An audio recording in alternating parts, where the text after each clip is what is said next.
So, you've built your budget. Maybe you followed the 50-30-20th rule. Maybe you tried zero-based budgeting.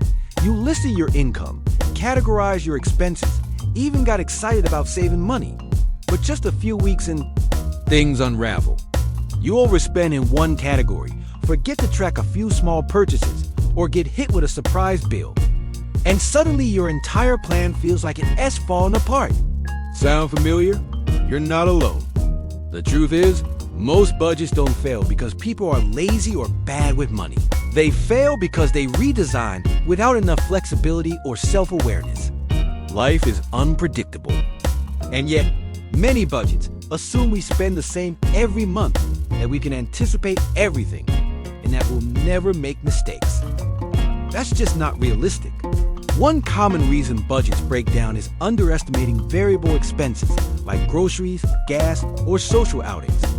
Another is being too strict, cutting out all the fun money, setting goals that are too ambitious, and expecting perfection from the start. And when we can't stick to that rigid plan, we feel defeated and quit altogether. But here's the shift. A budget shouldn't feel like a punishment. It's not about restriction. It's about intention. Instead of aiming for perfect control, aim for awareness.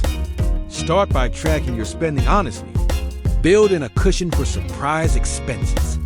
Use rolling categories so leftover funds can carry over.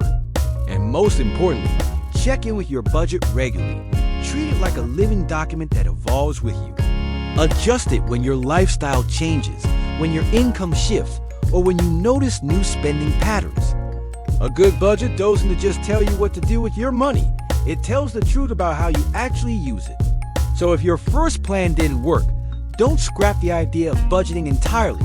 Adjust the process until it works for you. Because your budget isn't a test you pass or fail. It is a tool you grow with. And speaking of growth, what happens when your income isn't consistent? When you're freelancing, working on gigs, or living month to month without a fixed paycheck? That's exactly what we're exploring in the next video, where we break down how to budget when your income is irregular. Coming up next on Moneytraq, where every dollar counts. Subscribe to keep in touch. Thanks for watching.